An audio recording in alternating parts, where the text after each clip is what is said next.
My name is Diane Bovenkamp. I'm the Vice President of Scientific Affairs at BrightFocus, and I am extremely happy to be the one welcoming you and opening our fourth Glaucoma Fast Track. So thank you so much to all of the speakers and the organizers today. And I go like this, great. My disclosures are that I'm an employee of BrightFocus. Oh, can you display it's on here. Great. I'm an employee of BrightFocus, and we actually do receive unrestricted grants to support our BrightFocus Macular Chats, and with the Glaucoma Chats, we are in partnership with the American Glaucoma Society. I am a regular moderator and speaker in both of these chat series, but I do not personally benefit from this support, unfortunately. We have some of our sponsors for all three of our Fast Track programs. I just wanted to give them a shout out. In particular, the BrightFocus Board of Directors who have contributed personal money to support our Fast Track series, including the Glaucoma Fast Track, so they really believe in this series themselves.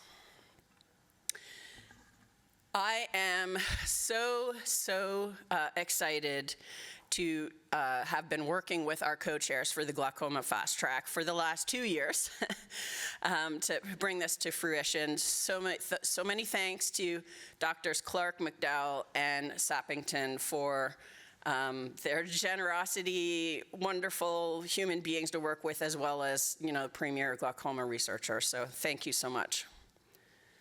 And Colleen will be representing the committee later to give you a little more information about what's happening today. So I'm just going to my role is to just give you a tiny bit of background of the Fast Track itself, and then for you to know more about BrightFocus so you can apply to us for money. That's probably what your most important message to come away with today. So we started this in 2017 as a pre-meeting to the ICER BrightFocus Glaucoma Symposium. That starts tomorrow. There's a reception that starts tonight. And this was, initially we started it as a boot camp for early career investigators, but really people who are seasoned from all walks of life really love to come and listen to our summary to help accelerate the learning curve. And it really helps to enable networking, so I really encourage everybody in the room, especially our 56 travel fellows, to just walk up to anyone, even if they're probably going to win the Nobel Prize next year. Don't be afraid to walk up to them and ask them questions, because they would love to talk with you about your work. And now you're a BrightFocus alumni for attending our Fast Track. I did want to give you a look at, these are our wonderful 56 travel fellows. You're in the room, so let's just give a warm welcome to all of them.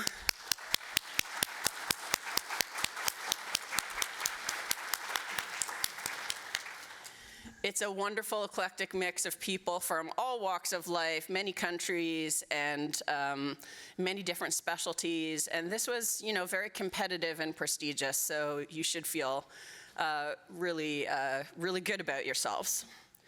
Kudos. So our 2025 program is a symphony in 6 parts, starting with clinical and going through all of basic through to translational. I'm not going to usurp Colleen's summary. I did want to just mention that if you go to our BrightFocus website and our BrightFocus YouTube channel, you can see the recordings of all of the past Fast Track, as well as this one is being recorded this year. So if you miss anything, you can actually maybe put the pen down or stop typing if you want, because they'll be there and available for you to rewatch later. And none of this is confidential, so if you want to, you can take pictures of them as it's going through. All right, so just a little bit of information about BrightFocus. Our mission and vision is to have a world where we can age free of diseases of mind and sight.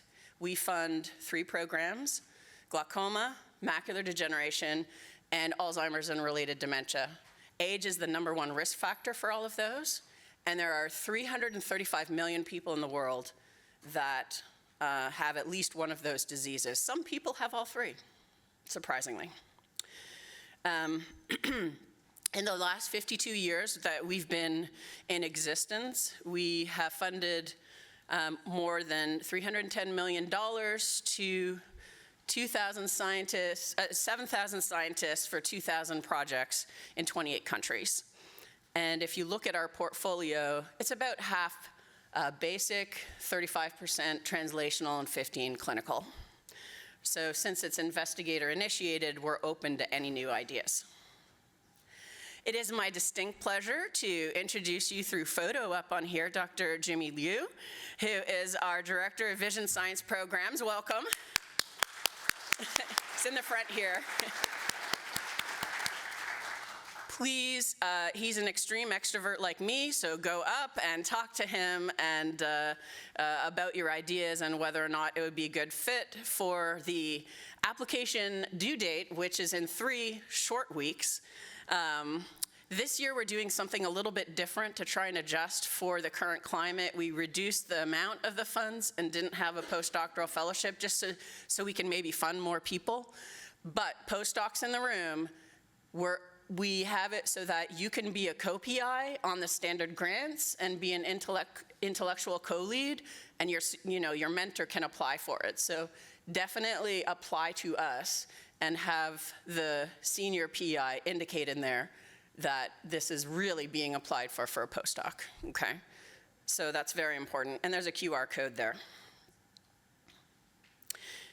I did want to remind you that since 2010, the official journal of BrightFocus has been Molecular Neurodegeneration. We're extremely proud to be the sole supporter of this, and we've helped to support them while the impact factor increased from about 4 to 5 to now it's 17.5. That's putting it as the #1 open access neuroscience journal since 2013, and the only open access journal in the top 10 neuroscience journals. Because of us being BrightFocus, they are now open to accepting even more open to accepting applications from glaucoma, macular degeneration, rare inherited retinal degenerative diseases. And Dr. Clark has been on the editorial board, and maybe some other people in the room too, for quite a while. So we're really trying to have a push to do that. We've also helped to start a society from that called EyesMind, and there's a meeting every other year. So the next one will, if anyone wants to go to Hong Kong in October 26, they also accept vision abstracts. And in the audience, there are 2 people, basically the 2 employees of molecular neurodegeneration, along with Dr. Gujan Bu is the editor-in-chief, but Dr. Hongmei Lee, wave over there in the orange shirt. Oh, and yes, she's not shy either. And Lucy Job, are you? Yeah, there you go. They came here to learn, kind of do a boot camp for glaucoma, and they're really open to accepting applications for glaucoma manuscripts or reviews. So please corner them somewhere and pitch your ideas to them. See, these pictures aren't bad, right? This picture, Hongmei? Okay. One more slide. This is just to say, we will partner with anyone, anywhere, anytime, if our missions align. And we've had a wonderful partnership with ICER, and hopefully we can continue to do that. And so I hope you enjoy the meeting.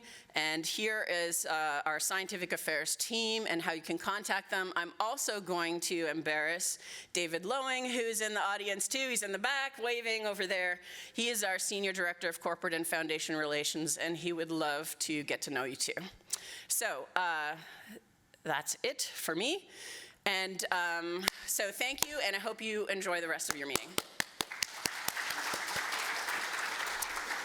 So now Dr. Colleen McDowell will come up as a representative of the co-chairs. She's the associate professor in the Department of Ophthalmology and Visual Sciences at the University of Wisconsin-Madison.